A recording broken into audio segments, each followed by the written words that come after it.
Hello everyone, welcome to quality speaks, quality driven platform जो आपको quality content देता रहेगा consistently. Let's start with mechanical properties of solids. खतरनाक lecture पूरे YouTube पे, इससे बढ़िया, इससे क्रिस्प, इससे शॉर्ट और इससे डिटेल लेक्चर कहीं नहीं मिलेगा आपको। Let's start. सबसे पहले इंट्रोडक्शन की बात कर लेते हैं। देखो बाबू, दो टाइप के मटेरियल्स होते हैं, इलास्टिक मटेरियल और प्लास्टिक मटेरियल। ठीक है, वैसे दो प्रॉपर्टीज है, एक होता है इलास्टिसिटी, एक होता है प्लास्टिसिटी। इलास्टिसिटी क्या है? Property by which material regains its original size and shape after deforming forces removed.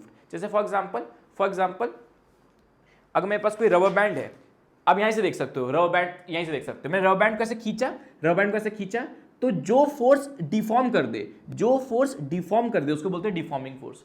आपने रबर बैंड से उसको ऐसे खींचा, फिर जैसे डिफॉर्मिंग फोर्स छोड़ दिया, वापस अपने ओरिजिनल शेप में आ गया, तो इसको बोलते, इस प्रॉपर्टी को बोलते हैं इलास्टिसिटी, और इस मटेरियल को बोलते हैं इलास्टिक मटेरियल। प्लास्टिसिटी क्या है? इसका just opposite, property by which material does not regain its original shape and size after deforming forces removed. तो डिफॉर्मिंग फोर्स समझ में आ गया, ऐसा फोर्स जो डिफॉर्म कर दे, ऐसा फोर्स जो शेप एंड साइज बदल दे। अब जब डिफॉर्मिंग फोर्स लगा दिया तब तो बॉडी डैमेज हो जाती है। डिफॉर्मिंग फोर्स हटाने के बाद अगर बॉडी वापस से एज इट इज हो जाए, जैसे रबर बैंड की तरह, तो ये इलास्टिक मटेरियल। और अगर नहीं हो पाए, जैसे मिट्टी का घड़ा, ये प्लास्टिक मटेरियल है। कैसे? आपने क्या किया, डिफॉर्मिंग फोर्स लगाया और उसको आपने एक प्रॉपर घड़ा बना दिया। अब जैसे फोर्स हटाओगे तो घड़ा वापस से मिट्टी थोड़ी बन जाएगा, अब घड़ा तो घड़ा का ही रहेगा, सेम शेप का रहेगा। वरना बेचारे इसकी जो मेहनत है सब पानी में चली जाएगी। मेहनत से घड़ा बनाता है, सोचता है 10 रुपए 20 रुपए कमाएंगे, वापस से मटेरियल फिर मिट्टी बन गया। तो ऐसा नहीं है। तो this is a plastic material, जहां पे डिफॉर्मिंग फोर्स आप हटा देते हो, फोर्स लगाना बंद कर देते हो, तो बॉडी उस हिसाब से ही रह जाती है, जितनी डैमेज पहले थी उतनी ही रह जाती है। चलिए, अब एक मिसकंसेप्शन है इलास्टिसिटी को लेके। हमको लगता है कि जो स्ट्रेचीनेस है वो इलास्टिसिटी है। हमें लगता है कि भाई ये जो रबर बैंड है वो बहुत खिंच जाता है, जैसे कोई ऑब्जेक्ट है बहुत लचीला है, बहुत स्ट्रेचीनेस है, जिसमें ये स्ट्रेच हो रहा है तो ये पक्का बहुत इलास्टिक होगा। जो मटेरियल ज्यादा इलास्टिक है मतलब ज्यादा खिंचता होगा, ऐसा नहीं है। डेफिनेशन अगर तुम ध्यान से तुमने देखी हो, कहीं नहीं लिखा इलास्टिसिटी की डेफिनेशन में कि जो मटेरियल ज्यादा खिंच जाए, जो मटेरियल ज्यादा लंबा हो जाए वो इलास्टिक मटेरियल। कहीं नहीं लिखा। कहां लिखा है? प्रॉपर्टी क्या लिखा है? Property by which material regain its original size and shape. तो property of regaining its shape back, force, deforming force हटाने के बाद अपनी ओरिजिनल शेप को रीगेन कर लेना इलास्टिसिटी है। कहीं भी लिखा हुआ है कि जो खिंच जाए, जो लंबा हो जाए वो इलास्टिसिटी है? कहीं नहीं है। इसलिए स्ट्रेचीनेस इलास्टिसिटी नहीं होता। एक फैक्ट है जो बहुत लोगों को अजीब लगता है कि जो स्टील है वो ज्यादा इलास्टिक है रबर से। उसको लगता है ये कैसे, जो रबर है वो तो अच्छे से दब जाता है, खिंच जाता है, स्टील तो खिंचता नहीं है, स्टील तो हार्ड है, तो ये कैसे इलास्टिक ज्यादा हो सकता है? क्योंकि इलास्टिसिटी का मतलब ये है कि अगर आपने स्टील को किसी तरह दबा दिया, आप एकदम सुपर ह्यूमन आदमी हो, आपने किसी तरह स्टील को दबा दिया, तो स्टील अपना पोजीशन वापस से रीगेन कर लेता है रबर से भी ज्यादा। और आपने नोटिस किया है ये चीज, जैसे रबर है, आप रबर को खींचो छोड़ो, एक टाइम बाद रबर ढीली पड़ जाती है। मतलब वो कहीं ना कहीं उतना ज्यादा इलास्टिक नहीं है। रबर बैंड इलास्टिक मटेरियल में आती है पर उसकी इलास्टिसिटी इतनी ज्यादा नहीं है। रबर को खींचो छोड़ो, तुम नोटिस करोगे एक टाइम के बाद ढीली पड़ जाती है, अपने ओरिजिनल शेप वापस नहीं आ पाती। स्टील के साथ ऐसा नहीं होता। स्टील को तुम मान लो, स्टील की कोई वायर है, उसको खींचो छोड़ो, तो स्टील ज्यादा इलास्टिक है, वो अपनी पोजीशन, अपनी नॉर्मल जो शेप एंड साइज है उसको वापस से बहुत बेटर तरीके से रीगेन कर लेता है। ठीक है ना? तो ये फैक्ट एनसीईआरटी में लिखा है, पूछा जाता है। फिर पहले पॉइंट की बात करते हैं, वो है स्ट्रेस। स्ट्रेस क्या है बेटा? Force upon area. स्ट्रेस क्या है? Force upon area. फोर्स क्या है? एफ क्या है? Restoring force, that is internal force. Basic आपको न्यूमेरिकल्स में फोर्स ही रखना है याद, रखना है, बस पता होना चाहिए जिसको बोलते हैं रिस्टोरिंग फोर्स या फिर इंटरनल फोर्स बोलते हैं। नहीं तो न्यूमेरिकल्स में तो फोर्स से ही काम चल जाएगा। एक क्या है? Area of cross section. Stress क्या बेटा? Scalar quantity. Stress is a scalar quantity, important है, and has same formula as that of pressure. तो ये बहुत ज्यादा 2 से 3 बार नीट में पूछ चुका है। स्ट्रेस और प्रेशर की डायमेंशन या यूनिट क्या है? सेम है। तो स्ट्रेस और प्रेशर भी फोर्स अपॉन एरिया होता है, तो ये दोनों सिमिलर है, सेम फॉर्मूला है, सेम यूनिट्स हैं, सेम डायमेंशन है, same formula, same unit, same dimension. Both stress and pressure are scalar, और दोनों स्केलर क्वांटिटीज भी होती हैं। मैं आपसे पूछूंगा मिनी टेस्ट में। फिर हम बात करते हैं टाइप्स ऑफ स्ट्रेस की। बात करते हैं टाइप्स ऑफ स्ट्रेस की। पहला होता है नॉर्मल स्ट्रेस। पहला होता है नॉर्मल स्ट्रेस। नॉर्मल स्ट्रेस मतलब जब आप परपेंडिकुलर फोर्स लगाते हो, किसी बॉडी पे परपेंडिकुलर फोर्स लगाते हो तो उसको बोलते हैं नॉर्मल स्ट्रेस। नॉर्मल का मतलब ही होता है परपेंडिकुलर। फिर आता है शियर स्ट्रेस, जब आप ऑब्जेक्ट को हॉरिजॉन्टल फोर्स लगाते हो। जैसे मान लो मेरे खोपड़ी है और मैंने ऐसे फोर्स लगा दिया, तो एक फोर्स ऐसे, एक फोर्स ऐसे। जब हॉरिजॉन्टल लगता है तो इसको बोलते हैं shear stress, when force is horizontal. अब नॉर्मल स्ट्रेस के दो टाइप्स हैं। नॉर्मल स्ट्रेस के दो टाइप्स होते हैं। एक होता है टेंसाइल स्ट्रेस। टेंसाइल मतलब टेंशन, टेंशन मतलब खींचना। टेंसाइल स्ट्रेस जब फोर्स खींचे, परपेंडिकुलर फोर्स जब खींचे तो टेंसाइल स्ट्रेस। जब परपेंडिकुलर फोर्स दबाएं, जब परपेंडिकुलर फोर्स कंप्रेस करे तो उसको बोलते हैं कंप्रेसिव स्ट्रेस। तो बेसिकली स्ट्रेस जो आपका हो गया वो दो टाइप का हो गया। एक हो गया आपका नॉर्मल स्ट्रेस, उसको हम बोलते हैं परपेंडिकुलर स्ट्रेस, और एक हो गया आपका शियर स्ट्रेस। एक हो गया आपका शियर स्ट्रेस। और जो नॉर्मल है ये और फर्दर दो टाइप्स में आप डिवाइड कर सकते हो। एक हो गया टेंसाइल, अगर वो परपेंडिकुलर फोर्स खींच रहा हो, बॉडी को खींच रहा हो परपेंडिकुलर फोर्स। और कंप्रेसिव, जब हमारी जो भी गिवन बॉडी उसको कंप्रेस करो, जब फोर्स कंप्रेस कर रहा हो तो कंप्रेसिव स्ट्रेस। ये चीज हो गया, ठीक है। अब आता है स्ट्रेन। स्ट्रेन क्या है? Delta L by L. Strain क्या होता है? Delta L by L, change in length upon original length. For example, आपने ये एक ऑब्जेक्ट है, आपने फोर्स लगाया खींच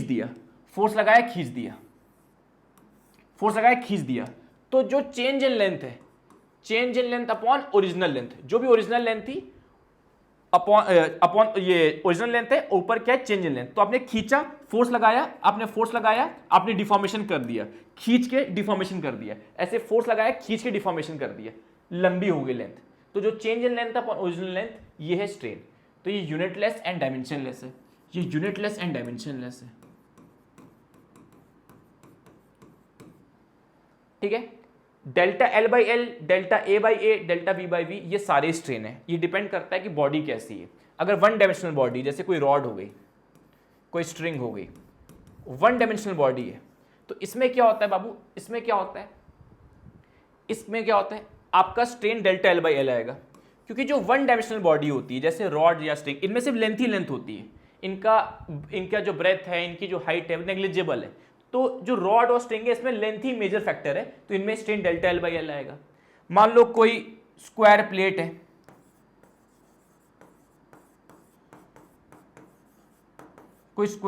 है, इसमें स्ट्रेन क्या आएगा? डेल्टा ए बाई ए। जैसे कोई पेपर है, जैसे मान लो ये एक पेपर है, ये पेपर है ना। अब इसमें क्या है? इसके पास लेंथ है, ब्रेथ है, थिकनेस ना के बराबर है, तो ये हो गया इसमें डेल्टा ए बाई ए आएगा। फिर आता है delta V by V, 3D objects के लिए। जैसे क्या हो गया? कोई क्यूब हो गया, है ना, कोई 3D ऑब्जेक्ट हो गया, जैसे बॉटल हो गई, 3D ऑब्जेक्ट है, तो इसके लिए क्या होगा? डेल्टा वी बाई वी होगा। अच्छा, डेल्टा एल बाई एल को बोलते हैं longitudinal strain, delta V by V को बोलते हैं वॉल्यूमेट्रिक स्ट्रेन, और डेल्टा ए बाई ए को कोई ऐसा एनसीईआरटी में नाम नहीं दिया हुआ है, जो एनसीईआरटी में मैं बस बता दे रहा हूं आपको। फिर आता है शियर स्ट्रेन। शियर स्ट्रेन क्या होता है? जो शियर स्ट्रेस की वजह से आए। ये स्ट्रेन कौन सा होता है? जो परपेंडिकुलर फोर्सेस की वजह से आ रहे हैं। ये स्ट्रेस कौन सा है? ये स्ट्रेन कौन सा है? जो परपेंडिकुलर फोर्सेस की वजह से आ रहे हैं, इनके वजह से जो आ रहे हैं, ये वो स्ट्रेन पड़ा। अब स्ट्रेन पढ़ेंगे शियर स्ट्रेन। शियर स्ट्रेस से क्या आता है? शियर स्ट्रेन आता है। अब शियर स्ट्रेन क्या होता है? X by L. Shear strain क्या है? X by L. एक्स क्या है? एल क्या है? ध्यान समझते हैं। मान लो फॉर एग्जाम्पल, ये एक ऑब्जेक्ट है, क्यूब है। एक फोर्स ऐसे लगाया, एक फोर्स ऐसे लगाया, एक फोर्स ऐसे, समझ रहे हो? ऐसे, इस हिसाब से। जैसे सबसे बेस्ट एग्जांपल है, टेबल पे एक बुक रखी है और बुक पे फोर्स लगा दो, तो बुक थोड़ी सी ऐसी हो जाती है, यहाँ मेरे पास कोई मोटी बुक नहीं है, बट ये अंजलि मैम के कुछ नोट्स वगैरह हैं, ठीक है ना। जैसे ये, इसको भी मैं फोर्स लगाऊंगा तो शायद इतनी मोटी बुक नहीं, तो समझ में नहीं आएगा। अगर मैं इसे फोर्स लगाऊंगा तो ये थोड़ी टेढ़ी हो जाएगी, थोड़ी सी डायगोनल हो जाएगी, तुम फील कर पा रहे हो। मैं इसे फोर्स लगाऊंगा, एक फोर्स ऐसे, थोड़ा सा ऐसे टेढ़ा हो जाएगा। इसमें भी आप देख सकते हो चीज़, बुक कैसी हो जा रही है, तुम देखो थोड़ा सा टिल्ट हो रही है, थोड़ी सी टिल्ट हो रही है, तो टिल्टिंग इफेक्ट आ जाता है, देखो मुड़ रही है, टिल्टिंग इफेक्ट आ जाता है, नोटिस कर पा रहे हो, फोर्स लगाया टिल्टिंग इफेक्ट आ जाता है। ओके ओके, तो शियर स्ट्रेन कितना होगा, शियर स्ट्रेन कितना होगा, फॉर एग्जाम्पल आपने फोर्स लगाया फोर्स लगाया फोर्स लगाया और बॉडी इतनी टिल्ट हो गई, बॉडी इतनी टिल्ट हो गई, तो जितना आगे बढ़ गई बॉडी, आगे बढ़ गई, x अपॉन जो लेंथ है उसकी, ये x बाय एल हो गया। समझ में आ गया, समझ में आ गया। यहां पर भी आप देख सकते हो, मैंने ऐसे फोर्स लगाया, ऐसे फोर्स लगाया तो ये बॉडी थोड़ी सी टिल्ट हो गई, टिल्ट हो गई, फोर्स लगाया ऐसे टिल्ट हो गई, तो कितना टिल्ट हुआ, कितना आगे बढ़ गया ये बॉडी, अपर सरफेस कितनी आगे चली गई, अपर सरफेस कितनी आगे चली गई upon this surface.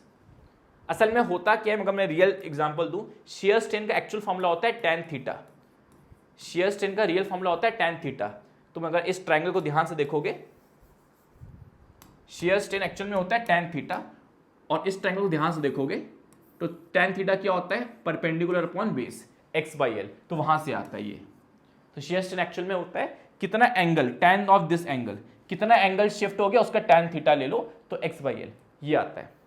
Shear stress कितना होगा, शियर स्ट्रेस वही रहता है फोर्स अपॉन एरिया, फॉर्मूला वही है फोर्स अपॉन एरिया। बस याद रखिएगा, एक फोर्स यहां लग रहा है, एक फोर्स यहां लग रहा है, बट आप जब ये F रखेंगे तो एक ही बार रखेंगे वैल्यू, जब आप ये F रखेंगे तो एक ही बार ये वैल्यू रखेंगे F की। नेक्स्ट पॉइंट बात करते हैं, वो है हमारा हुक्स लॉ।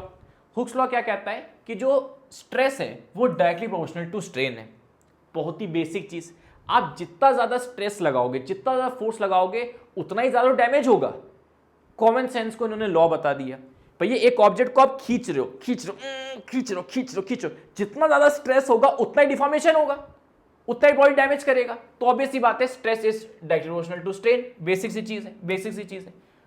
अब stress directly proportional to strain है, तो स्ट्रेस क्या होगा, गामा टाइम स्ट्रेन हो जाएगा, स्ट्रेस आ जाएगा गामा टाइम स्ट्रेन। गामा क्या है, कांस्टेंट, गामा एक कांस्टेंट है।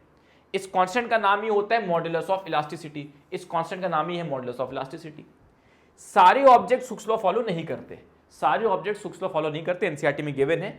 Example elastomers, elastomers do not follow Hooke's law. ये पूछता है कौन से ऐसे मटेरियल्स हैं जो हुक्स लॉ फॉलो नहीं करते, elastomers. Example of elastomer iota, largest artery, NCERT में गिवन है, आप जानते हो this is the iota, this is the iota, largest artery है, ये एक इलास्टोमर है और ये हुक्स लॉ फॉलो नहीं करती। यानी इनका जो स्ट्रेस है वो डायरेक्टली प्रोपोर्शनल टू स्ट्रेन नहीं होता, इनका stress directly proportional to strain नहीं होता, स्ट्रेन की किसी पावर पे डिपेंड करता है, इनका स्ट्रेस स्ट्रेन किसी पावर पे डिपेंड करता है। ये स्मूथ रिलेशन नहीं आता, stress is equal to gamma type strain की कुछ पावर हो जाता है। ओके, अब ये जो मॉडुलस ऑफ इलास्टिसिटी है, इसके अलग अलग नाम है, मॉडुलस ऑफ इलास्टिसिटी के अलग अलग नाम है। इसी गामा को, मॉडुलस ऑफ इलास्टिसिटी को यंग्स मॉडुलस बोलते हैं। अगर आप नॉर्मल स्ट्रेस दे रहे हो, यानी अगर परपेंडिकुलर फोर्स लग रहा है, अगर परपेंडिकुलर फोर्स लग रहा है तो उसको बोला जाएगा क्या, यंग्स मॉडुलस।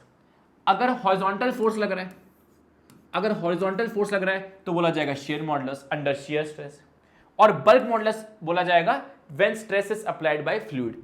आप किसी लिक्विड के अंदर, पानी के अंदर, समुद्र के अंदर आप चले गए, समुद्र के अंदर चले गए तो आप जानते होंगे वाटर के भी अपना प्रेशर होता है, वाटर का भी अपना प्रेशर होता है। आप समुद्र के अंदर चले गए तो वाटर अपना हाई प्रेशर इस पे लगाएगा, तो उसकी वजह से जो डैमेज हो रहा है वो बल्क मॉडुलस आ गया।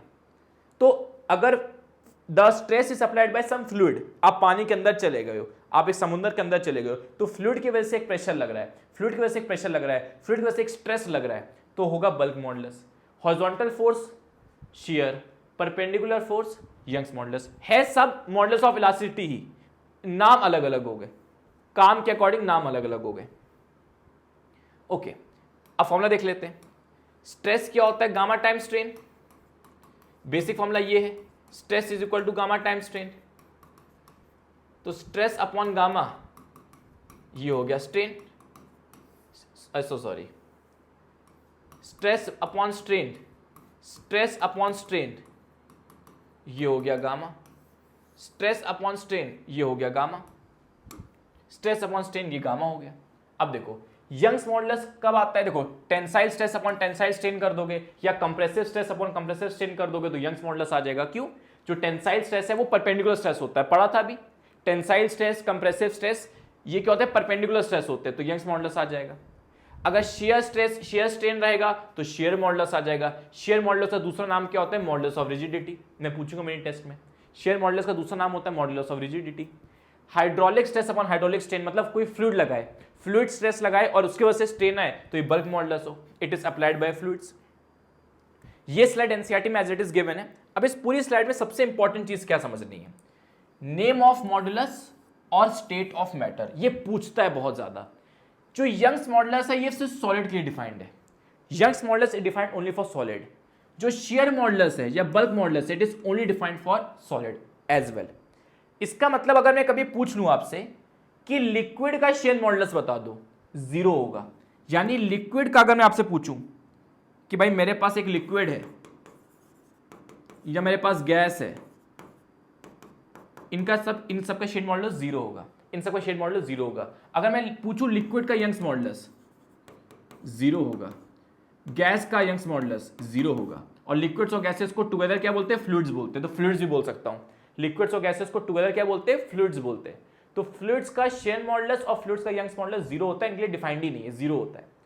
लेकिन जो बल्क मॉडुलस है वो तीनों के लिए डिफाइंड है, बल्क मॉडुलस तीनों के लिए डिफाइंड है। तो ये पूछता है, इंपॉर्टेंट क्वेश्चन है, पूछता है, ठीक है। तो this is the most important part इस पूरे के पूरे पेज के अंदर, सबसे ज्यादा इंपॉर्टेंट पार्ट ये। अब न्यूमेरिकल सॉल्विंग में क्या आपको यूज करना है? न्यूमेरिकल सॉल्विंग में क्या यूज करना है? सबसे बेस्ट फॉर्मूला और इकलौता फॉर्मूला जो आपको यूज करना है वो क्या है? Stress is equal to gamma time strain, stress is equal to gamma time strain. अच्छा, एक चीज और याद रखिएगा, स्ट्रेस की जो डायमेंशन है, स्ट्रेस की जो यूनिट है वही गामा की भी यूनिट होती है। कैसे? स्ट्रेस की, प्रेशर की और गामा की, इन तीनों की, स्ट्रेस की, प्रेशर की, गामा की, इन तीनों की यूनिट सेम होती हैं। क्यों? स्ट्रेन क्या होता है? Delta L by L, strain is delta L by L. ध्यान समझो, strain delta L by L है, ये तो डायमेंशनलेस है, ये भी लेंथ, ये भी लेंथ डायमेंशनलेस है। तो अगर मैं डायमेंशनली देखूं तो स्ट्रेस क्या हो गया? Equal to gamma. इसका तो अपनी कोई डायमेंशन है नहीं, अपना यूनिट है ही नहीं, इसका कोई कंट्रीब्यूशन ही नहीं है, ना यूनिट है ना डायमेंशन है। तो stress dimensionally equal to gamma हो गया, इसलिए स्ट्रेस और गामा की डायमेंशन क्या होती है? सेम होती है। क्लियर हो गया? Stress is equal to gamma time, stress is equal to gamma time strain, stress is equal to gamma time strain. अब देखो कैसे न्यूमेरिकल सॉल्व करना है। ये एनसीईआरटी का सॉल्व एग्जांपल है। A structural steel rod has radius 10 mm and length इतना. A 100 kilonewton force stretches its along its length. Calculate the stress, elongation and strain on the rod. Young's modulus इतना दे रखा है। तो एक structural steel rod है, कोई steel rod है बेटा, इसका रेडियस 10 mm है, रेडियस 10 mm है, लेंथ 1 मीटर है। Okay, A 100 kilonewton force stretches its along its length. तो मैंने फोर्स लगा दिया 100 किलो न्यूटन, एक फोर्स लगा दिया 100 किलो न्यूटन, ठीक है। कैलकुलेट स्ट्रेस, स्ट्रेस क्या होगा? सबसे पहला पार्ट, स्ट्रेस क्या होगा? Stress is force upon area. Force कितना आएगा? 100 किलो न्यूटन, तो 100 इंटू 10 की पावर 3। एरिया, एरिया क्या होता है? Area of cross section. Area क्या होता है? Area of cross section.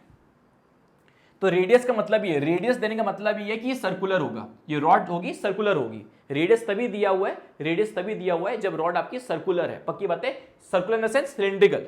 Circular का मतलब यहां पर सिलेंड्रिकल है, कुछ इस हिसाब से, कुछ इस हिसाब से, कुछ इस हिसाब से रॉड है मेरी, कुछ इस हिसाब से रॉड है मेरी, है ना। My rod is like this, my rod is like this. तो एरिया क्या हो जाएगा? Pi R square, that is 10 की पावर 5 अपॉन पाई। आर कितना है? 10 mm, तो 100 इंटू mm स्क्वायर। अब हम जानते हैं 1 mm क्या होता है? 10 की पावर -3 मीटर। 1 mm स्क्वायर क्या आ जाएगा?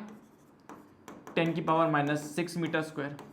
ये आ जाएगा इंटू 10 की पावर -6, ऊपर जाएगा 10 की पावर 11 अपॉन पाई। ये आपका आंसर आ जाएगा।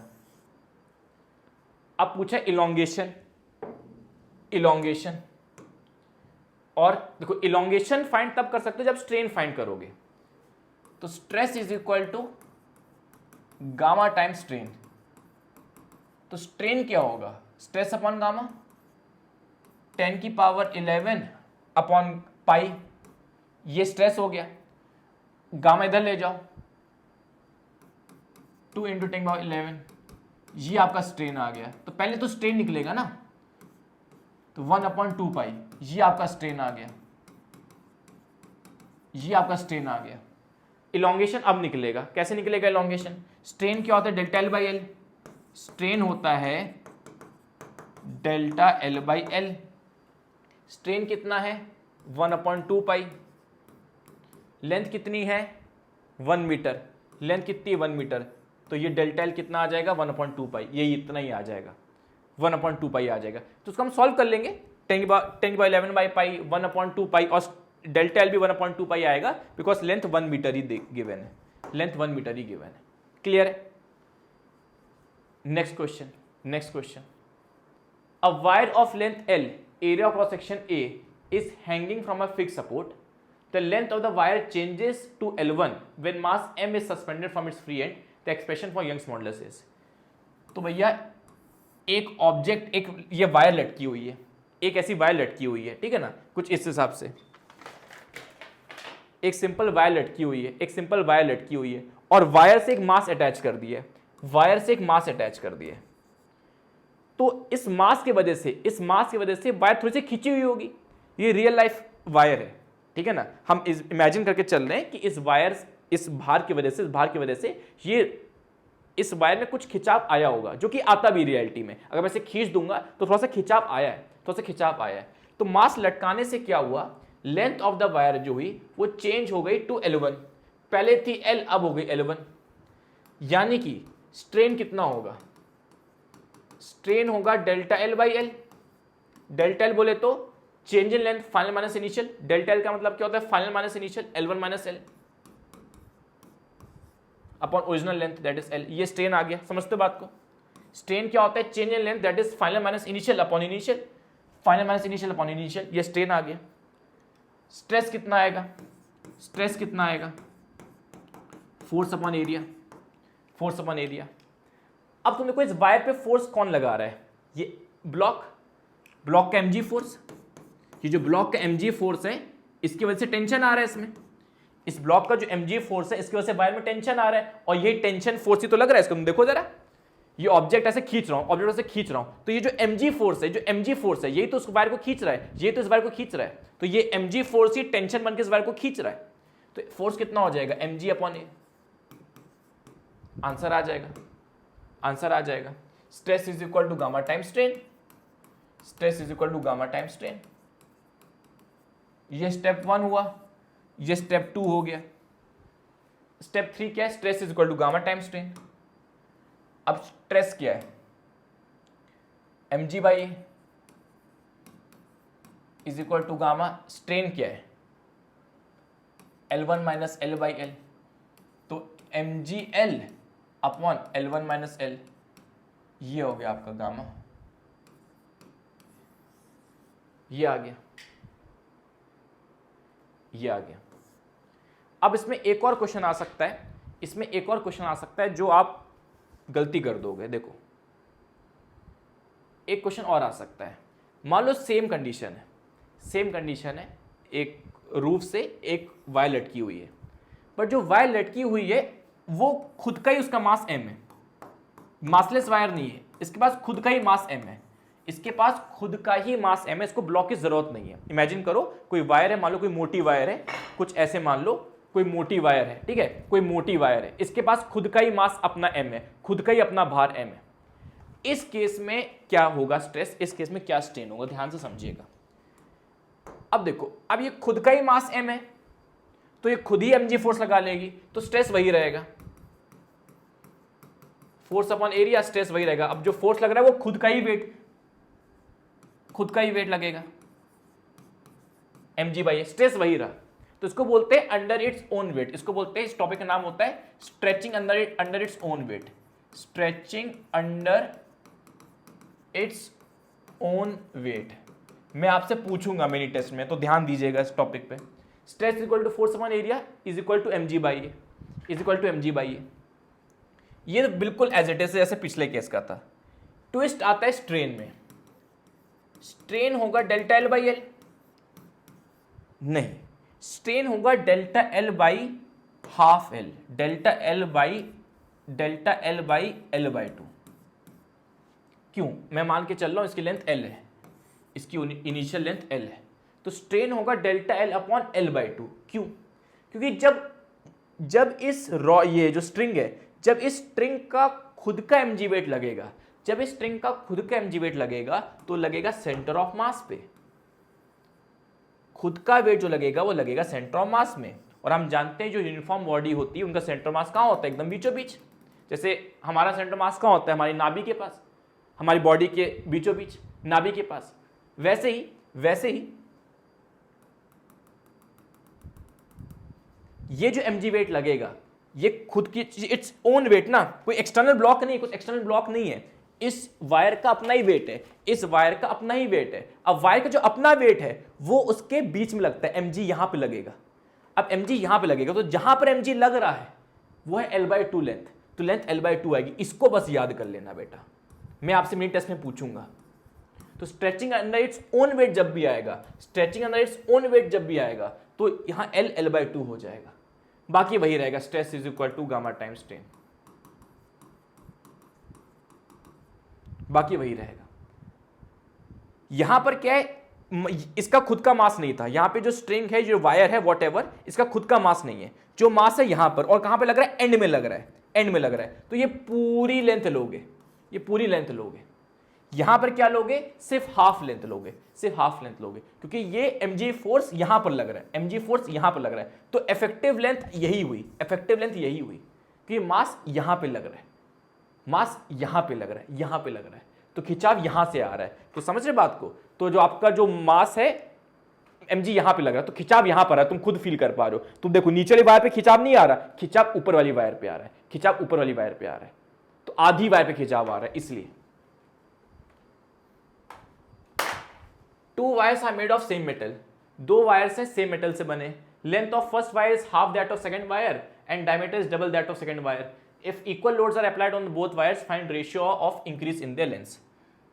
ओके, तो दो वायर्स हैं, दो वायर्स हैं, first wire is half that of second wire, जो पहली वायर है उसकी जो लेंथ है वो हाफ है। सेम मेटल का मतलब हो गया कि इनका गामा सेम है, मटेरियल सेम है। गामा क्या एक मटेरियल प्रॉपर्टी है, गामा एक मटेरियल प्रॉपर्टी है, तो अगर मेटल सेम है तो गामा सेम है, मेटल सेम है तो गामा सेम है, ठीक है, मेटल सेम है तो गामा सेम है।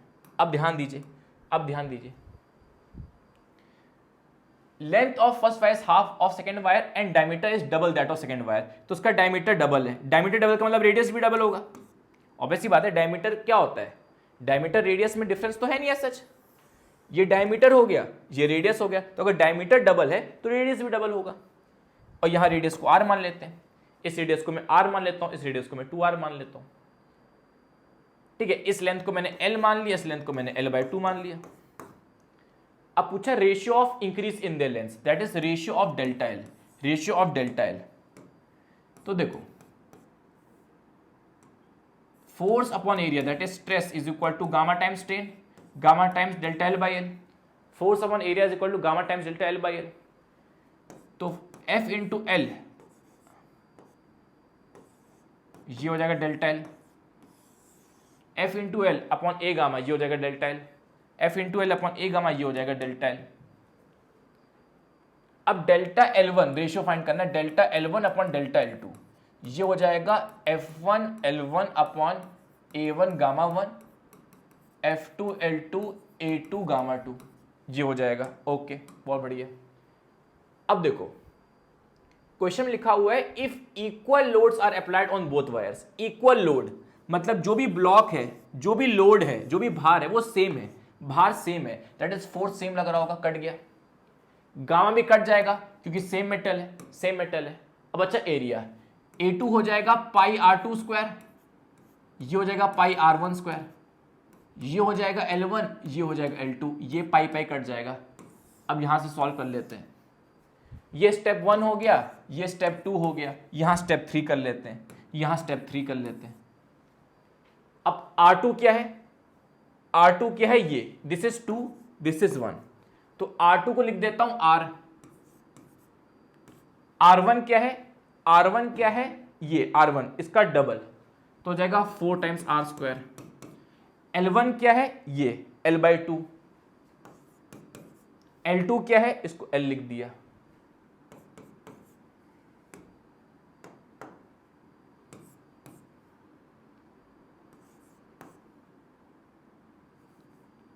वन बाई एट, 1:8 आ जाएगा, 1:8 आ जाएगा, 1:8 आ जाएगा। ये आपका आंसर है 1:8, ठीक है ना, 1:8 is the answer, 1:8 is the answer, ठीक है।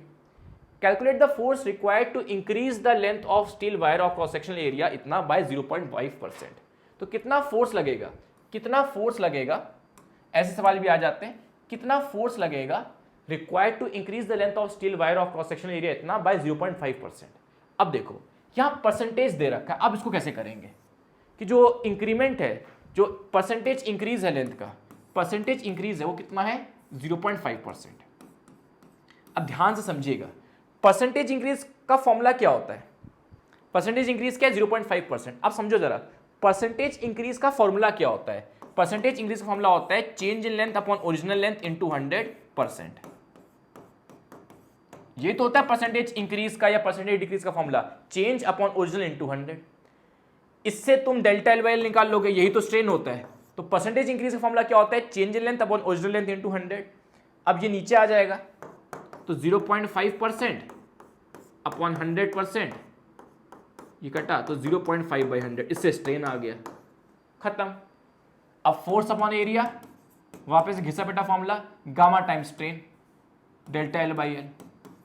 फोर्स कितना हो जाएगा, गामा कितना है 2 × 10⁻11, एरिया कितना है 10⁻6 मीटर स्क्वायर में, बहुत शानदार, इंटू 0.5, इसको लिख सकते हो 10⁻2 लिख सकते हो।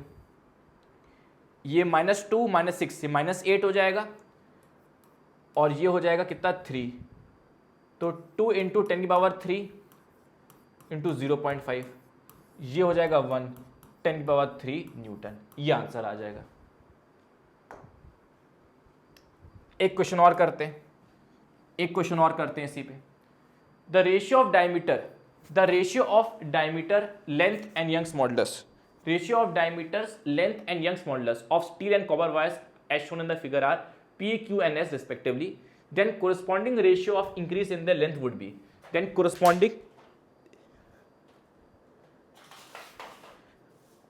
corresponding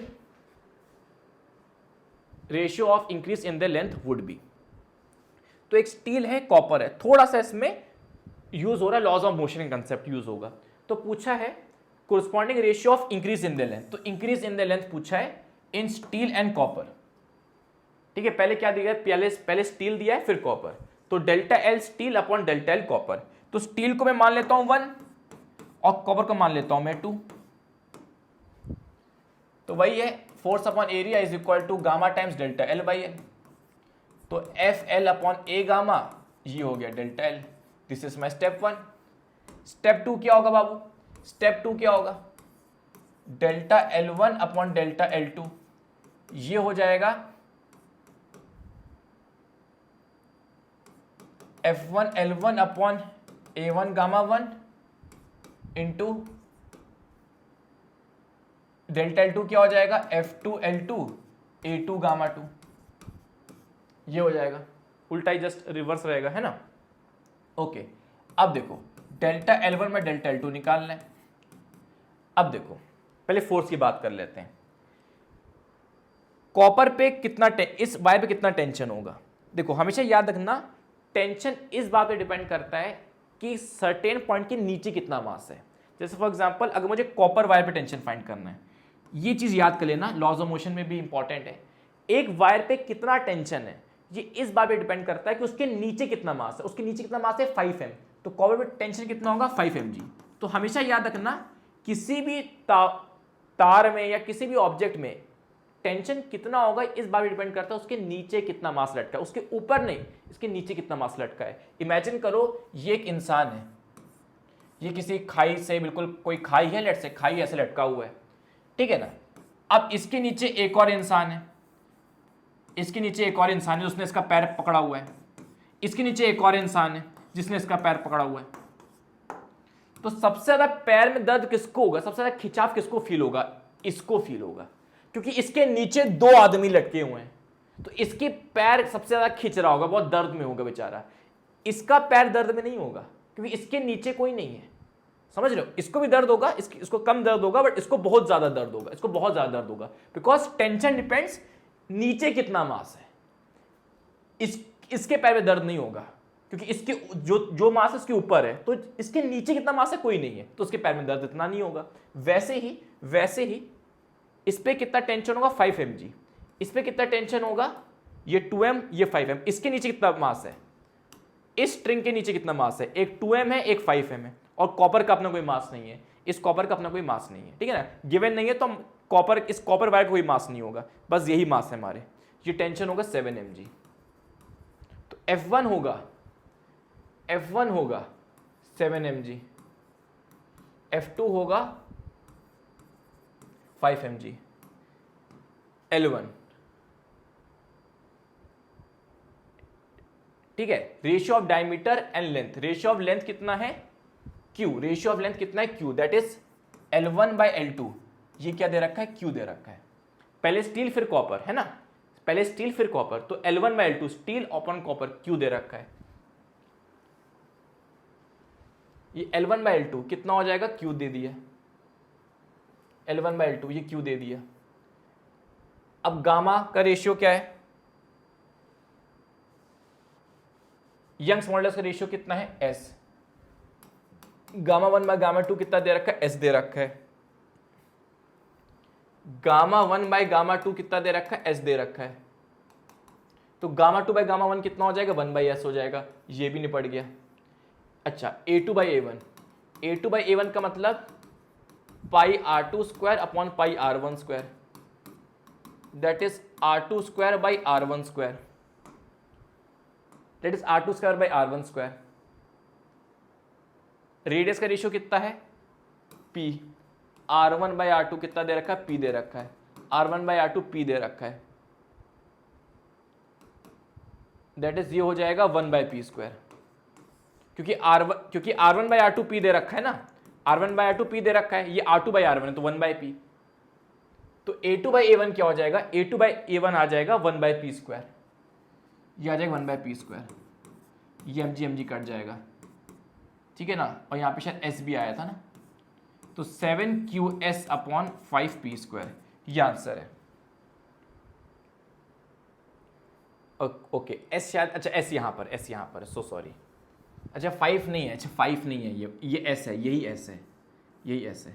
तो 7q अपॉन, अच्छा है, ये 5 है, ये S है, 5sp²। वाह, मेरा S और मेरा 5 कितना सिमिलर है, ठीक है ना? इसको मैं ऐसे S कर देता हूँ और ये मेरा 5 ऐसे हो जाएगा। अच्छा सवाल है, थोड़ा लेंदी सवाल है, बट आपके एनसीईआरटी के बैक साइड से उठाया हुआ है। 7q upon 5sp², 7q upon 5sp², ठीक है ना?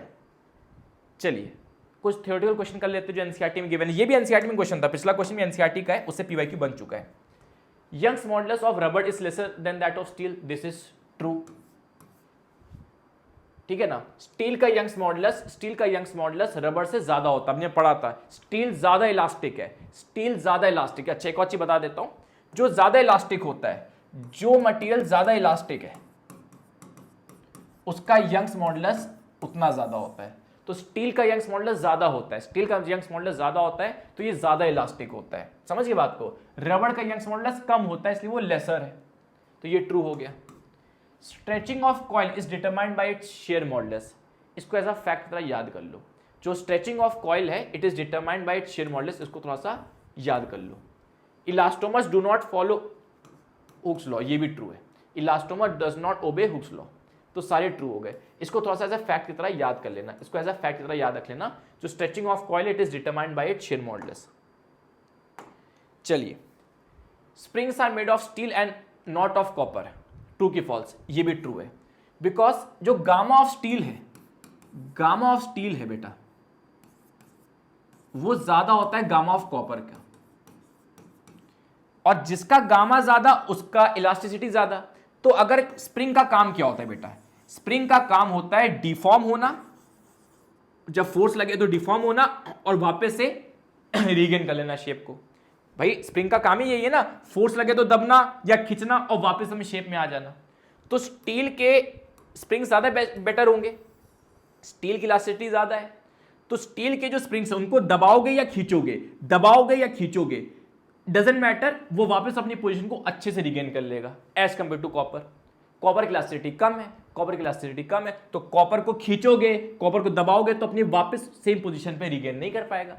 जब डिफॉर्मिंग फोर्स हटाओगे, जब ये डिफॉर्मिंग फोर्स हटा दोगे, जब ये डिफॉर्मिंग फोर्स हटा दोगे तो रिगेन तो करेगा बट उतना नहीं कर पाएगा जितना स्टील करता है। तो स्टील की इलास्टिसिटी बेटर है, फोर्स हटाने पे वापस से सेम ओरिजिनल पोजीशन पे आ जाएगा, तो ये हम स्टील यूज करते हैं, तो this is also true. Alright guys, तो एक क्वेश्चन देखते हैं, एनसीईआरटी का सॉल्व एग्जांपल है, बहुत शानदार क्वेश्चन है, एज इट इज रिपीट हो सकता है नीट एग्जामिनेशन में।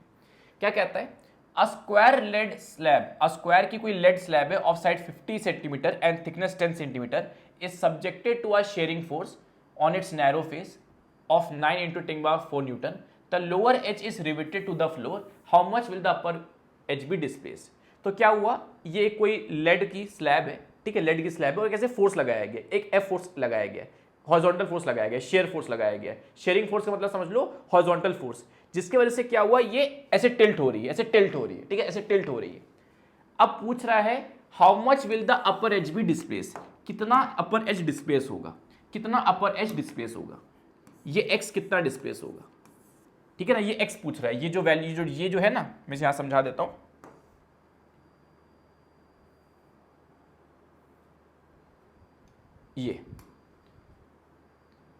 ये एक्स कितना होगा, ये एक्स कितना होगा। अब कैसे फाइंड करेंगे, कैसे फाइंड करेंगे, अब हम जानते हैं stress is equal to gamma time strain, we know stress is equal to gamma time strain. वैसे ही शेयर स्ट्रेस क्या हो जाएगा,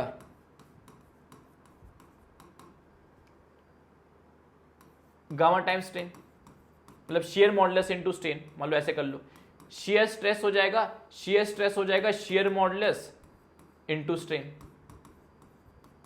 ये हो जाएगा। अब शेयर स्ट्रेस क्या है तो फोर्स अपॉन एरिया ही, into shear modulus into strain, कितना आ जाएगा, एक्स बाई एल आ जाएगा। ओके, अब फोर्स कितना दे रखा है, फोर्स है 9 इंटू 10⁻14, सॉरी 9 इंटू 10⁻4, 9 इंटू 10⁻4 ये है। एरिया कितना है, एक स्क्वायर की, अब स्क्वायर स्लैब है, side 50 centimetre, thickness 10 centimetre, thickness 10 centimetre है, तो क्वेश्चन के अकॉर्डिंग ये जो है वो 50 सेंटीमीटर है, ये 50 सेंटीमीटर है और ये 10 सेंटीमीटर है, ये 10 सेंटीमीटर है। तो देखो अब एरिया क्या होगा, एरिया क्या होगा, एरिया हमें ये रखना पड़ेगा बेटा, एरिया ये रखना पड़ेगा, एरिया ये रखना पड़ेगा। तो थोड़ा सा इसको याद कर लीजिएगा कि एरिया क्या रखेंगे, थोड़ा सा स्पेशल क्वेश्चन है, थोड़ा सा स्पेशल क्वेश्चन है, क्लियर है, थोड़ा सा स्पेशल क्वेश्चन है। तो एरिया क्या रखेंगे, जिधर फोर्स लग रहा है, जिस सरफेस पे फोर्स लग रहा है उस सरफेस का एरिया रखेंगे, उस सरफेस का एरिया रखेंगे, क्लियर है, उस सरफेस का एरिया रखेंगे। तो एरिया कितना हो जाएगा बाबू, एरिया कितना हो जाएगा, जिस सरफेस से फोर्स लग रहा है उस सरफेस का एरिया, उस सरफेस का एरिया क्या हो जाएगा 50, देखो जरा ये 50 है तो ये भी 50, स्क्वायर है ना, स्क्वायर है ना, देखो ये स्क्वायर है, ये स्क्वायर है एक, दिस इज अ स्क्वायर, तो अगर ये 50 है, ये लेंथ 50 है तो ये भी 50 होगी, because this is a square, ये एक स्क्वायर है, तो ये 50 है तो ये 10 हो जाएगा, एक 50 ये है, ये 10 है, तो ये हो जाएगा 50 सेंटीमीटर इंटू 10 सेंटीमीटर, ये हो जाएगा sigma into x into L. अब लेंथ कौन सी रखेंगे, लेंथ रखते हैं ये वाली, लेंथ रखते हैं ये वाली, ये तो फिक्स है भैया, ये तो फिक्स है, एक्स होता है, ये एल होता है, और ये हो जाएगा 50 सेंटीमीटर, ये हो जाएगा 50 सेंटीमीटर,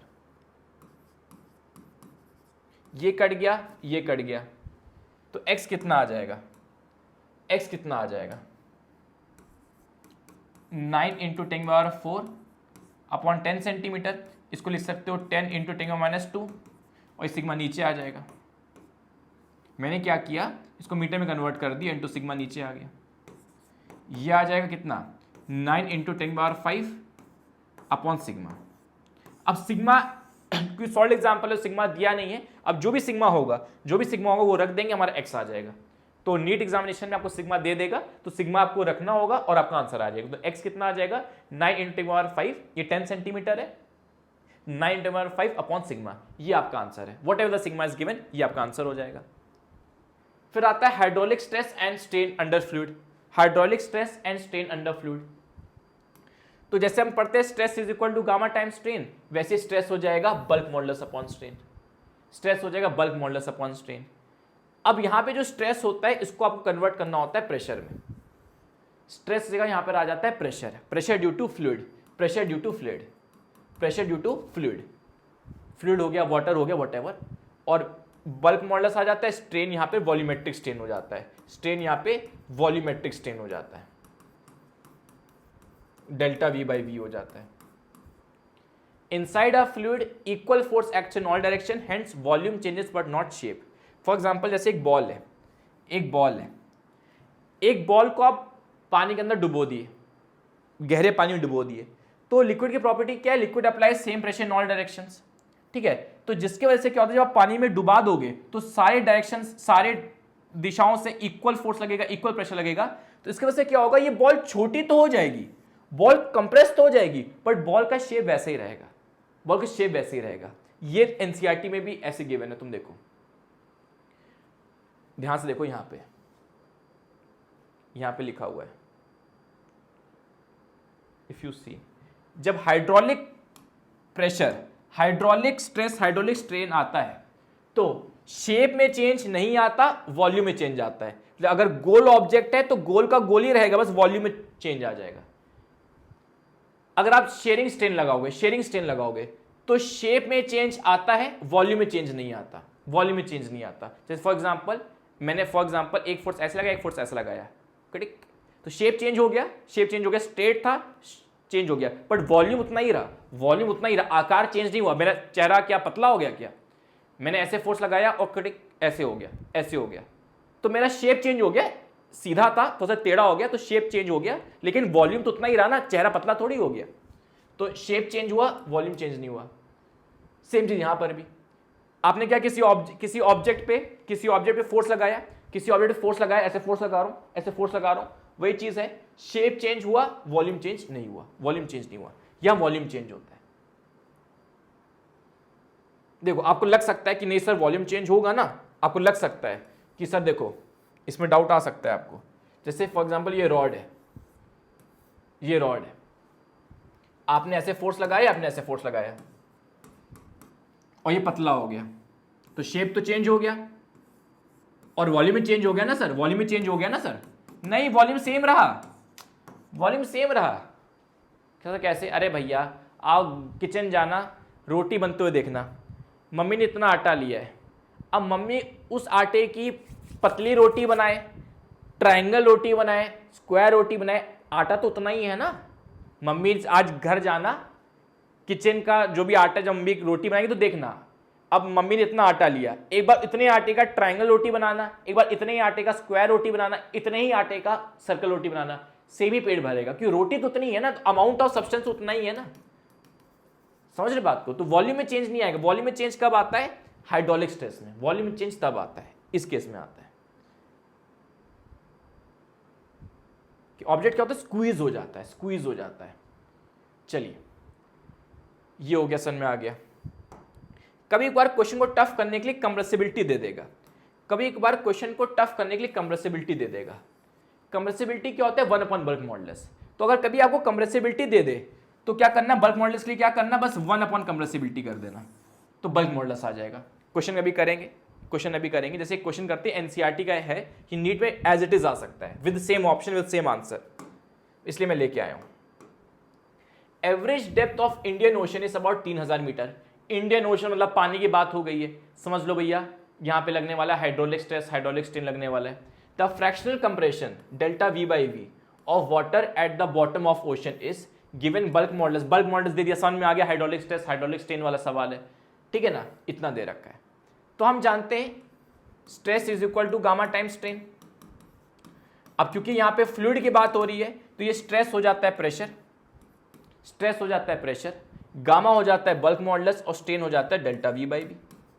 अब प्रेशर कितना होता है? H रो जी, थोड़ा बहुत आपको आना चाहिए।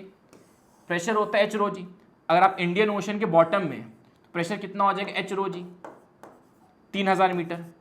3000 मीटर।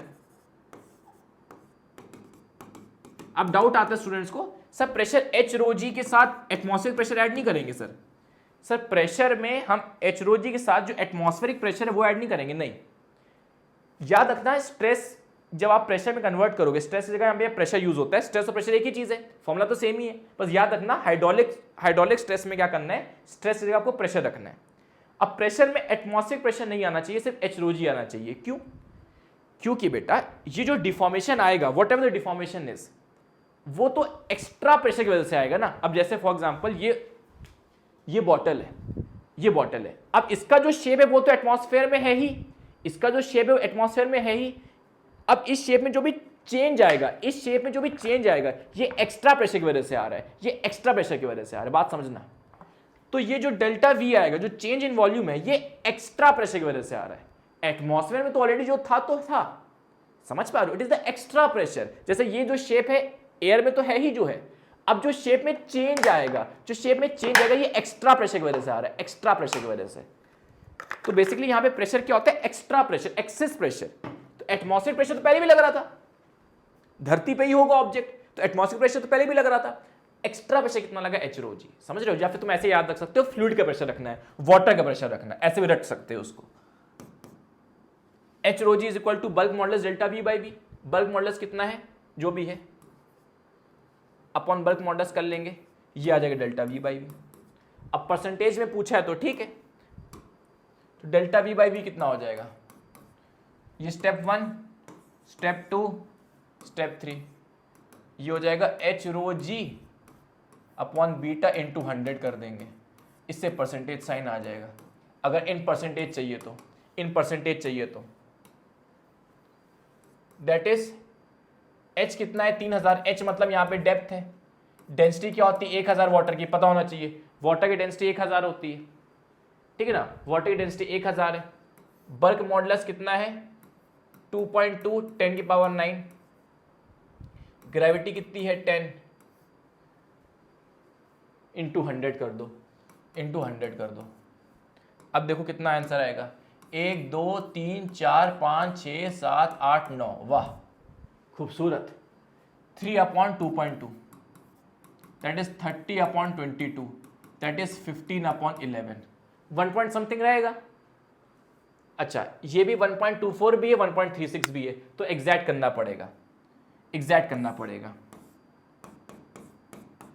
11 1 11, फिर 40, 11 3 33, 7 11 6 66, तो 1.36 अपने आप ही आ रहा है, 1.36 आ ही रहा है, 1.36। तो एज इट इज क्वेश्चन आ सकता है एनसीईआरटी का, सेम ऑप्शन सेम आंसर के साथ। चलिए वापस से सेम सवाल नीट में ऑलरेडी आ चुका है, थोड़ा सा टफ बना के। तो approximate depth of N ocean इस इतना, तुम देखो सेम सवाल आ चुका है एज अ पीवाईक्यू, बट और टफ। कंप्रेसिबिलिटी दे दी है, डेंसिटी ऑफ वाटर दे दिया है, what fractional compression of water will be obtained eight the bottom of ocean. Fractional compression का मतलब डेल्टा वी बाई वी। यहां पे परसेंटेज में नहीं पूछा, तुम देखो यहां पे डायमेंशंस नहीं है, यह डायमेंशंस नहीं, मतलब यहां पे simply delta V by V, या सिंपली ये जो फ्रैक्शनल कंप्रेशन का मतलब डेल्टा वी बाई वी। देखो fractional compression delta V by V होता है, तो फ्रैक्शनल कंप्रेशन क्या होता है, डेल्टा वी बाई वी। अब ये परसेंटेज में पूछा था, इसमें simple delta V by V, non percentage में पूछा है, परसेंटेज में नहीं है। परसेंटेज में पूछेगा बस इंटू 100 कर देंगे। तो यहाँ पे फ्रैक्शनल कंप्रेशन पूछा है, simple delta V by V पूछा है, तो डेल्टा वी बाई वी क्या हो जाएगा, वही लगा देते हैं, एच रो जी अपॉन बल्क मॉडुलस।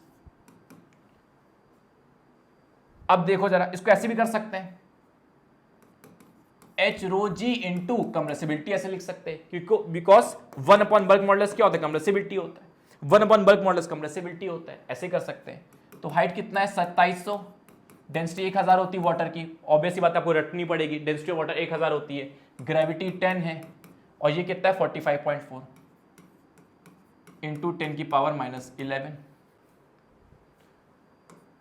ये हो जाएगा।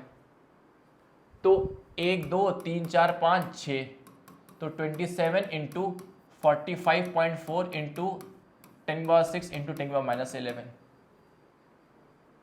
ये हो जाएगा 1 2 3 4 5 6।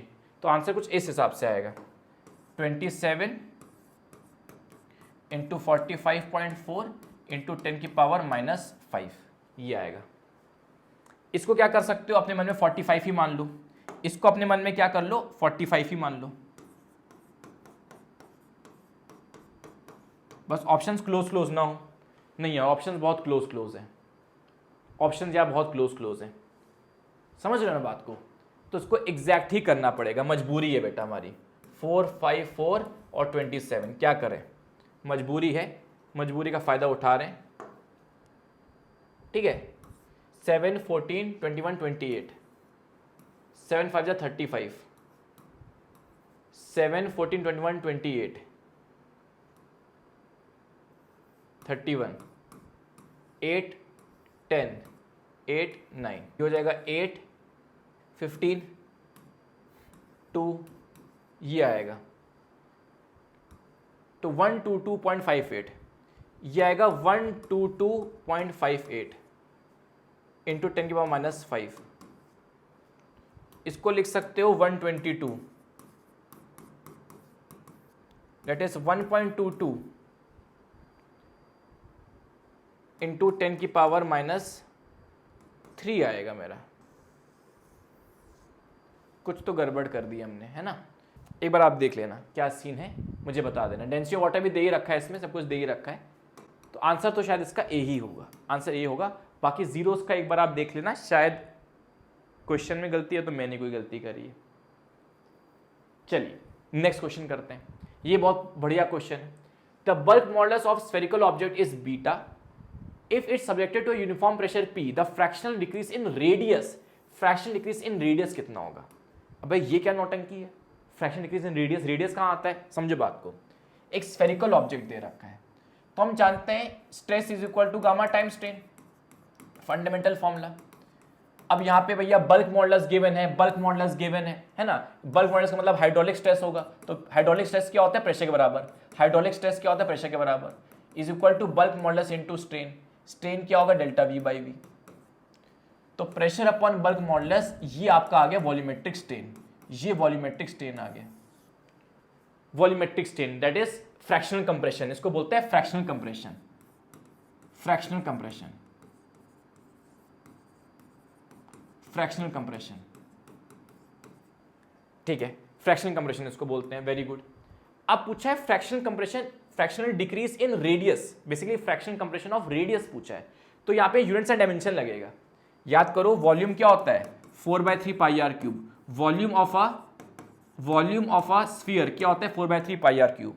तो डेल्टा वी बाई वी क्या होगा, डेल्टा वी बाई वी क्या होगा, 3 times delta R by R. V क्या है, 4/3 pi R cube, delta V by V क्या होगा, इसमें तो error and units and dimension याद करो, यूनिट्स एंड डायमेंशन। वी क्या है, 4/3 पाई आर क्यूब, तो delta V by V, error in V क्या आ जाएगा, 4/3 पाई, ये तो कांस्टेंट है, 4/3 पाई ये तो कांस्टेंट है, तो डेल्टा वी बाई वी आ जाएगा 3 times delta R by R. Delta V by V क्या है, pressure upon bulk modulus, delta R by R, ये answer, pressure upon 3 times bulk modulus.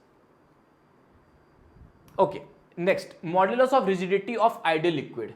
Modulus of rigidity, modulus of rigidity का मतलब क्या होता है, shear modulus. Modulus of rigidity का मतलब होता है शेयर मॉडुलस।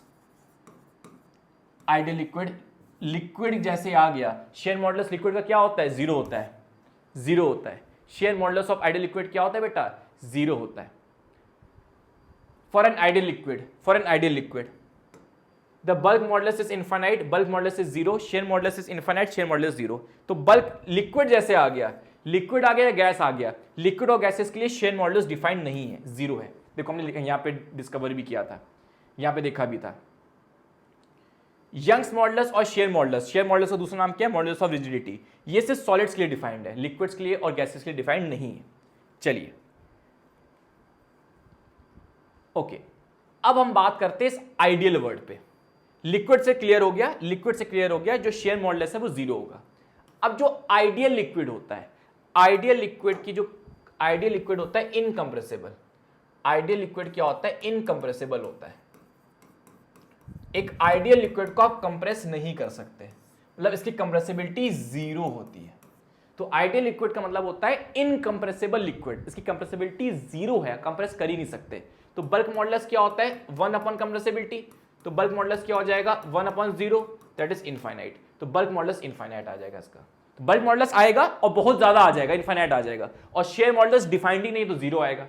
बल्क मॉडुलस आता है और बहुत ज्यादा आ जाएगा क्योंकि आइडियल केस है, कंप्रेसिबिलिटी जीरो है, इनकंप्रेसिबल लिक्विड है, तो bulk modulus infinite, share modulus zero, तो उसके मल्टी करेक्ट आंसर है। फिर एक एनसीईआरटी में लिखा हुआ है कि जो shear modulus is almost 1/3 times young's modulus, ये बस एनसीईआरटी में लिखा हुआ है तो मैं बस ले आया आपके लिए, ठीक है ना, लिखा हुआ था, हिडन लाइन थी। नेक्स्ट पॉइंट की बात करते हैं, graph of stress versus strain, graph of stress versus strain, और क्वेश्चन तो उसमें नहीं रह रहा है सच, ठीक है। अब देखो बहुत सिंपल है, graph of stress versus strain, अजीब लगता है लोगों को बट है बहुत सिंपल। देखो यहां स्ट्रेस है, यहां स्ट्रेन है, ठीक है। अब जैसे से आप स्ट्रेस बढ़ाओगे स्ट्रेन बढ़ेगा ऑटोमेटिकली, बेसिक सी चीज है, यहां पे फोकस करो, बहुत इजीली समझ में आएगा आपको। जैसे जैसे स्ट्रेस बढ़ेगा आपका स्ट्रेन बढ़ेगा। ये एक इलास्टिक मटेरियल है, this is a elastic material जो हुक्स लॉ फॉलो कर रहा है अभी। तुम देखो ये प्रॉपर एक बेसिक इलास्टिक मटेरियल है, तो if you increase the stress the strain will increase. तो तुम देखो स्टार्टिंग में हुक्स लॉ फॉलो हो रहा है, स्टार्टिंग में हुक्स लॉ फॉलो हो रहा है, तुम नोटिस कर पा रहे हो, स्टार्टिंग में हुक्स लॉ फॉलो हो रहा है, स्टार्टिंग में हुक्स लॉ फॉलो हो रहा है। तो स्ट्रेस और स्ट्रेन ये क्या है, डायरेक्टली प्रोपोर्शनल है, stress and strain directly proportional है, जैसे जैसे स्ट्रेस बढ़ा रहे हो उसी प्रोपोर्शन में स्ट्रेन बढ़ रहा है, हुक्स लॉ फॉलो हो रहा है। ए पॉइंट के बाद, ए पॉइंट के बाद हुक्स लॉ फॉलो होना बंद हो गया, ए पॉइंट के बाद हुक्स लॉ फॉलो होना बंद हो गया, तुमको स्ट्रेट लाइन नहीं आ रही, स्ट्रेट लाइन नहीं आ रही। हुक्स लॉ क्या कहता है, stress is directly proportional to strain, एक स्ट्रेट लाइन आनी चाहिए, क्योंकि हम जानते हैं हुक्स लॉ ने क्या बोला था, stress is directly proportional to strain, और हम ये चीज जानते हैं मैथ्स में कि y is proportional to x, जब भी y प्रोपोर्शनल टू x होता है, जब भी y प्रोपोर्शनल टू x होता है बेटा, जब भी y प्रोपोर्शनल टू x होता है, जब भी y प्रोपोर्शनल टू x होता है, एक स्ट्रेट लाइन आती है, एक स्ट्रेट लाइन आती है, y प्रोपोर्शनल टू x होता है तो एक स्ट्रेट लाइन आती है, क्लियर है। तो यहां पे हुक्स लॉ फॉलो नहीं हो रहा, कहां पे, यहां दिखा देता हूं, यहां पे हुक्स लॉ फॉलो होना बंद हो गया। अब ये बी पॉइंट क्या है, बी पॉइंट पे क्या होता है, बी पॉइंट पे क्या होता है, यहां पे मटेरियल हुक्स लॉ पहले फॉलो नहीं कर रहा था, यहां पे हुक्स लॉ बंद हो गया, यहां पे Hooke's law HL Hooke's law बंद हो गया, वाइट से कर देता हूं, यहां पे हुक्स लॉ बंद हो गया इस ए पॉइंट पे।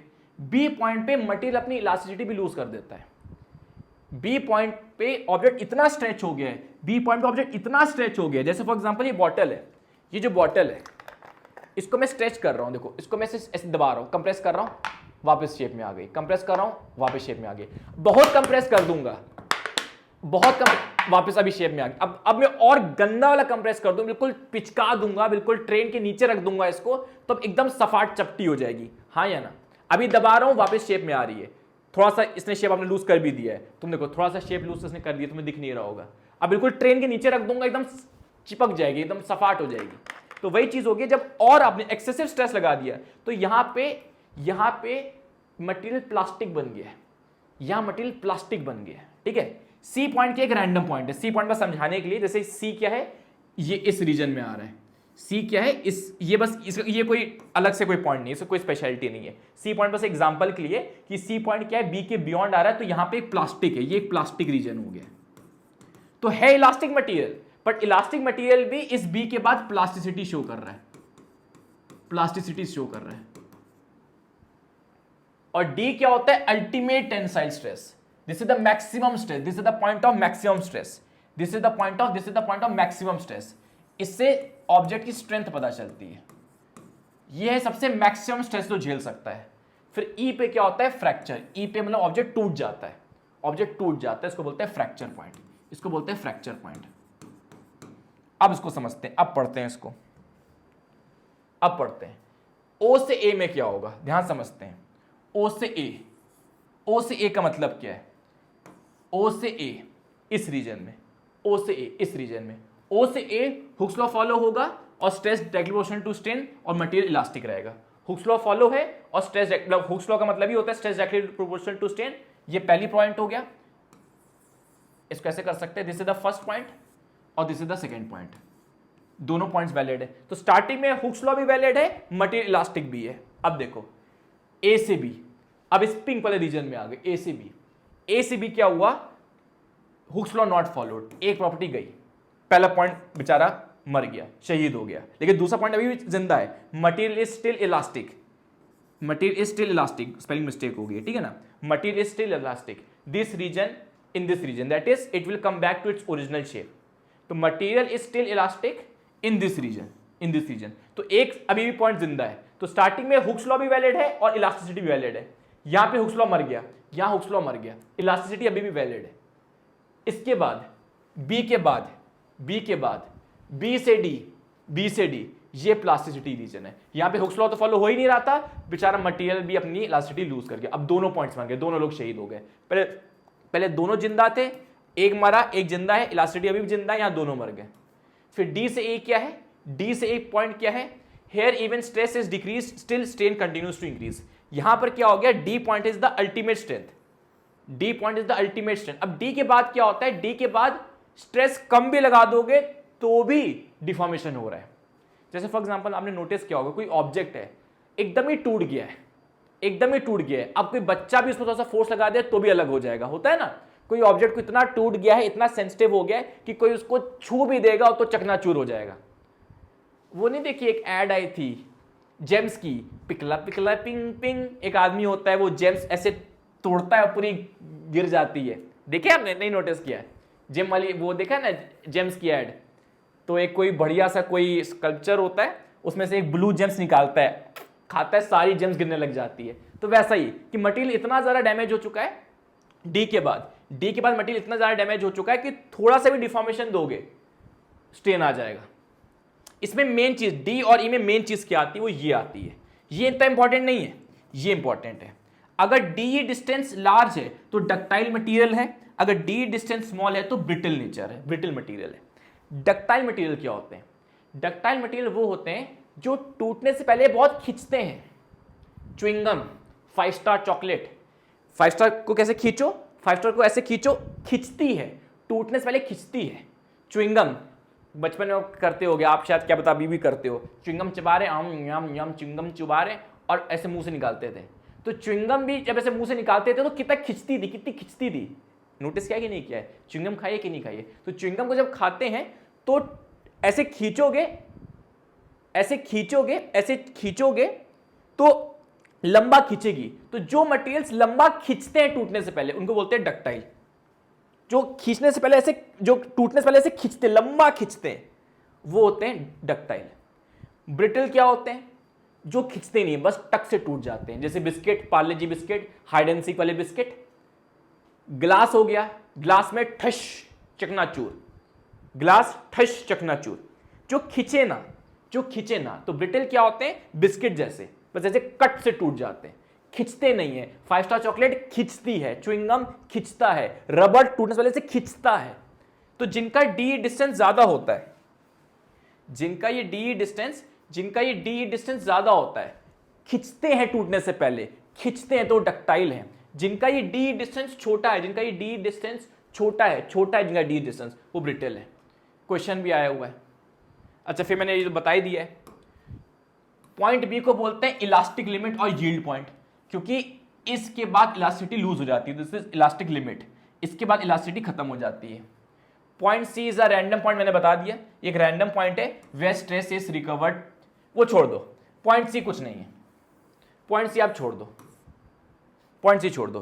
Point D is called ultimate tensile strength, ये स्ट्रेंथ नापने के लिए काम आता है, ultimate tensile strength. This is the point of maximum stress, this is the point of maximum stress. Point E is called the fracture point, point E is called the fracture point, हम discuss कर चुके हैं। सवाल पे आते हैं। The stress strain curve are drawn for 2 different materials x and Y. तो 2 different materials हैं एक्स एंड वाई, इनके लिए स्ट्रेस स्ट्रेन कर्व बनाया गया है। It is observe that the ultimate tensile strength point that is D and the fracture point that is E, जो D और E है, are close to each other for material X. तो X के लिए D E पास पास है, x के लिए डी और ई पास पास है, and far apart for material Y, और डी ई बहुत दूर दूर है, डी और ई बहुत दूर दूर है वाई के लिए। तो बताओ क्या होगा। तो x के लिए d ये पास पास है तो ये ब्रिटल है, ये खिंचता नहीं है, टूटने से पहले खिंचता नहीं है, टक से टूट जाता है, तो ये ब्रिटल है। कौन सा? x ब्रिटल है, x ब्रिटल है। और y क्या होगा? डक्टाइल होगा, y डक्टाइल होगा, क्योंकि वो टूटने से पहले बहुत खींच रहा है। जो टूटने से पहले इसे खींचे वो क्या है बेटा? डक्टाइल है। क्लियर हो गया? एक क्वेश्चन और करते हैं एनसीईआरटी बेस्ड, ये भी अच्छा क्वेश्चन है। The stress strain graphs for two materials A and B are shown below, explain the following. Which material has greater young's modulus? किस मटेरियल का यंग्स मॉडुलस ज्यादा है? तो देखो, अगर इस ग्राफ में स्लोप फाइंड करोगे, तो स्लोप क्या आएगा? Stress upon strain. स्लोप हम जानते हैं, स्लोप का मतलब होता है y अपॉन एक्स। अरे यार ये ना मधुमक्खी आई हुई है। Slope is equal to stress by strain. अगर हम इस ग्राफ में स्लोप फाइंड करेंगे that is stress upon strain, और स्ट्रेस अपॉन स्ट्रेन ही क्या होता है? गामा। स्ट्रेस अपॉन स्ट्रेन ही होता है गामा। यानी इस ग्राफ का अगर मैं स्लोप फाइंड करूं तो बेसिकली वो गामा ही है, ठीक है ना। इस ग्राफ में अगर स्लोप फाइंड करूं तो वो गामा ही है। तो तुम नोटिस कर पा रहे हो, ये जो नीचे वाली लाइन है इसका स्लोप कम है, थीटा कम है, इसका थीटा ज्यादा है, तो पक्की बात है इसका गामा ज्यादा होगा। तो ए का गामा ज्यादा होगा बिकॉज ए का स्लोप ज्यादा है, इसका स्लोप ज्यादा है, तो गामा ज्यादा हुआ। Which material is more ductile? Ductile का मतलब जिनका डी डिस्टेंस ज्यादा हो। ये डी है डिस्टेंस, ये ई डिस्टेंस, ये डी डिस्टेंस, ये ई डिस्टेंस। तो डक्टाइल कौन सा? ए। इसका डी डिस्टेंस लार्ज है, ए। क्यों? इसका डी डिस्टेंस लार्ज है, डी डिस्टेंस लार्ज है। ब्रिटल कौन सा है? बी ब्रिटल है, इसका डी डिस्टेंस स्मॉल है, इसका डी डिस्टेंस स्मॉल है। Which of the two is more stronger material?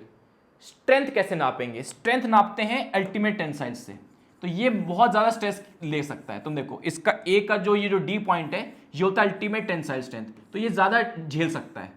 इसका मैक्सिमम स्ट्रेस की लिमिट बहुत ज्यादा है, इसकी मैक्सिमम स्ट्रेस लिमिट कम है, तो ये ए हो गया। इसका रीजन बिकॉज इसका जो डी है इज मोर अबव, ज्यादा ऊपर है, डी पॉइंट ज्यादा ऊपर है। अच्छा, इसमें एक और चीज थी, एक आता है stress strain graph for elastomer. Stress strain graph for elastomer, तो ये ग्राफ आता है, ये एनसीईआरटी में गिवन है। अगर स्ट्रेस स्ट्रेन ग्राफ पूछेगा इलास्टोमर का, ये आपसे मिनी टेस्ट में पूछूंगा, तो ये ग्राफ आता है। स्टार्टिंग से ही हुक्स लॉ फॉलो नहीं होता, क्लियर है? नेक्स्ट पॉइंट की बात करते हैं, वो है हमारी इलास्टिक एनर्जी। इलास्टिक एनर्जी का फॉर्मूला है half stress strain volume. Elastic energy का फॉर्मूला होता है हाफ स्ट्रेस स्ट्रेन वॉल्यूम। तो इलास्टिक एनर्जी का मतलब क्या है? मान लो आपने कोई रबर बैंड ली और आपको ऐसे खींच दिया, जैसे फॉर एग्जांपल ये वायर ही ले लेते हैं, ये वायर है, कोई वायर ले लो, रबर बैंड ले लो, कोई रबर बैंड ले लो, उसको आपने ऐसे खींच दिया, ऐसे खींच दिया, लो खींच दिया। अब खींच दे रहे हैं तो कितनी एनर्जी स्टोर होगी, ऐसे खींच दे तो कितनी एनर्जी स्टोर होगी इसके अंदर? तो उसका फॉर्मूला है half stress strain volume, half stress into strain into volume, half stress strain into volume. Clear है? Half stress strain volume. तो एनर्जी अपॉन वॉल्यूम, अगर एनर्जी अपॉन वॉल्यूम पूछे तो कर दोगे half stress strain, energy upon volume पूछेगा तो half stress strain, कोई सिर्फ एनर्जी पूछेगा तो हाफ स्ट्रेस स्ट्रेन वॉल्यूम, और एनर्जी अपॉन वॉल्यूम पूछेगा तो हाफ स्ट्रेस स्ट्रेन, ये हो जाएगा। When a block of mass m is suspended by a long wire of length L, the length of wire becomes L plus L. The elastic potential energy stored in the extended wire is. तो elastic potential energy पूछिए, तो क्या है? When a block of mass m is suspended by a long wire of length capital L, length of the wire becomes capital L plus L. तो ये length of wire L थी, जैसे मास लटकाया गया तो वायर की लेंथ थोड़ी सी बढ़ गई, ऑब्वियस सी बात है। वाई की लेंथ थोड़ी सी बढ़ गई, ऑब्वियस सी बात है, थोड़ी सी बढ़ गई, एल प्लस एल हो गई। अब पूछा इलास्टिक पोटेंशियल एनर्जी स्टोर्ड, तो क्या पूछा, इलास्टिक पोटेंशियल एनर्जी पूछा है, तो क्या होगा, half stress strain volume, half stress into strain into volume.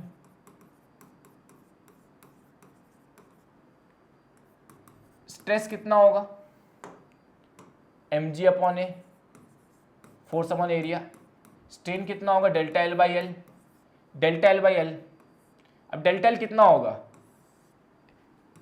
This minus this, delta L हो जाएगा L plus L minus L, that is small L, तो स्मॉल एल आ जाएगा अपॉन ओरिजिनल लेंथ कितनी, कैपिटल एल। स्ट्रेन तो यही होता है, strain यही होता है, डेल्टा एल बाई एल। तो डेल्टा एल बाई एल में डेल्टा एल हो जाएगा ये, और ये हो जाएगा कैपिटल एल। ओरिजिनल लेंथ कितनी थी, ओरिजिनल लेंथ कैपिटल एल थी, इनटू वॉल्यूम। अगर थोड़ी सी आपके पास बुद्धि है, थोड़ी सी आपके पास बुद्धि है, तो आप जानते हैं वॉल्यूम क्या होता है, वॉल्यूम होता है एरिया इनटू लेंथ। ये एरिया ये लेंथ कट जाएगा वॉल्यूम से, वॉल्यूम क्या होता है, area cross section into length, यही तो होता है वॉल्यूम। तो क्या आ जाएगा, हाफ mgl आ जाएगा, हाफ mgl आ जाएगा, ये आपका आंसर है। एक सवाल ऐसे भी आ सकता है, जैसे फॉर एग्जांपल एनर्जी स्टोर्ड का फॉर्मूला क्या है, half stress strain volume. Energy stored का फॉर्मूला क्या है, half stress into strain into volume. ऐसे भी आ सकता है, इसको ऐसे तो लिख सकते हैं, मान लो स्ट्रेस ना गिवन हो, स्ट्रेस ना गिवन हो आपको, मैं आपको गामा दे सकता हूं, स्ट्रेस को आप ऐसे लिख सकते हो, gamma time strain into strain into volume, ऐसे भी लिख सकते हो, थोड़ी सी बुद्धि लगा लेना बस। हो सकता है मैं आपको क्वेश्चन में कभी स्ट्रेस ना दूं, मैं ऐसा मिनी टेस्ट में दूंगा आपको सवाल, उसमें मैं आपको स्ट्रेस ना देके हाफ दे दूंगा, स्ट्रेन दे दूंगा, वॉल्यूम दे दूंगा और गामा दे दूंगा, तो ऐसे भी हो जाएगा। तो ये हो जाएगा हाफ गामा स्ट्रेन का स्क्वायर इंटू वॉल्यूम, ऐसे भी आ सकता है, ऐसे भी आ सकता है कि मैंने आपको स्ट्रेस दिया ही नहीं, मैंने आपको गामा दे दिया, स्ट्रेन दे दिया, तो ऐसे भी कन्वर्ट हो जाएगा फॉर्मूला। फिर है spring constant in terms of Young's modulus, spring constant in terms of Young's modulus. तो हम जानते हैं स्प्रिंग में, स्प्रिंग का फॉर्मूला आप जानते हो, F is equal to minus K X, F is equal to minus K X. तो spring constant in terms of Young's modulus ऐसे भी एक आ सकता है, एक्स्ट्रा बता रहा हूं मैं आपको, ये एक्स्ट्रा बता रहा हूं।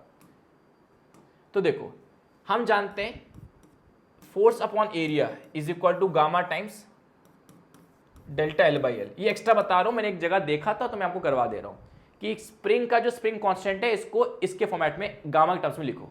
तो we know F is equal to minus K X and we know stress is equal to gamma time strain, तो फोर्स कितना हो जाएगा, और इसमें से इस माइनस साइन को इग्नोर कर दो, फिर आप ये फोर्स यहां पुट कर दो और इस माइनस साइन को इग्नोर कर दो, तो के एक्स कितना हो जाएगा, gamma times delta L by L. अब ये डेल्टा एल क्या ही एक्स ही तो है, डेल्टा एल क्या होता है, अमाउंट ऑफ एलोंगेशन, यही तो होता है। देखो जैसे फॉर एग्जांपल एक स्प्रिंग है, एक स्प्रिंग है, इस पर हमने फोर्स F लगा दिया, तो ये स्प्रिंग खिंच गया, ये स्प्रिंग खिंच गया, तो ये जो चेंज इन लेंथ आया, ये जो एलोंगेशन, यही तो एक्स होता है, यही तो एक्स है, ये जो लेंथ में बढ़ोतरी हुई है यही तो एक्स है, यही तो एलोंगेशन होता है, तो डेल्टा एल एक्स कट जाएगा, तो के कितना हो जाएगा,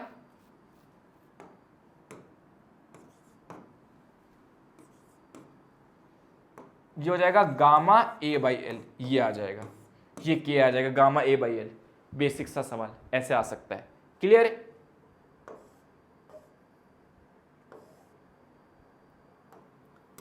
ये पॉइजन्स रेशियो है, लास्ट है, बोला जाता है कि एनएमसी सिलेबस में नहीं है, मैं भी कह रहा हूं कि नहीं है, अभी तक कोई सवाल इस पे एक भी नहीं आया है, ठीक है। बस एनसीईआरटी में थोड़ा सा गिवन है, तो बस थोड़ा सा एक्सेप्ट कर लो, बस 1 मिनट लगेगा, ठीक है। मैं कह रहा हूं एनसीईआरटी में कभी अभी तक नहीं सवाल पूछा है, एक भी सवाल नहीं पूछा है, but given in NCERT NEET में एक भी सवाल नहीं आया है, बट एक बार पढ़ लेते, बहुत सिंपल है। होता क्या है, पॉइजन्स रेशियो बेसिकली क्या कहता है, ऑब्जेक्ट को जब आप ऐसे खींचते हो, ऑब्जेक्ट को जब आप ऐसे खींचते हो रियल लाइफ में, when you extend an object, तो वो खींचने के साथ साथ थोड़ा पतला भी हो जाता है। जब आप खींचते हो तो खींचने के साथ साथ थोड़ा सा पतला भी हो जाता है, तो जब लॉन्गिट्यूडनल स्ट्रेन आता है तो थोड़ा सा लेटरल स्ट्रेन भी आ जाता है, ये एक रियल लाइफ चीज है। तो जब आप रबड़ को खींचते हो, जब आप रबड़ को ऐसे खींचते हो तो लंबा तो होता है, साथ साथ पतला भी तो हो जाता है। पॉइजन्स रेशियो यही है, पॉइजन्स रेशियो यही है। पॉइजन्स रेशियो क्या है, lateral strain upon longitudinal strain, ये एक रेशियो है, और ये डायमेंशन लेस होता है, ये डायमेंशन लेस होता है, ये डायमेंशन लेस होता है। बस यही है और कुछ नहीं करना, बस एक एनसीईआरटी में एक पैराग्राफ गिवन है, ये एनसीईआरटी पैराग्राफ गिवन है तो बस बता देता हूं, ठीक है। यही the ratio of lateral strain to the longitudinal strain in a stretch wire is called Poisson's ratio.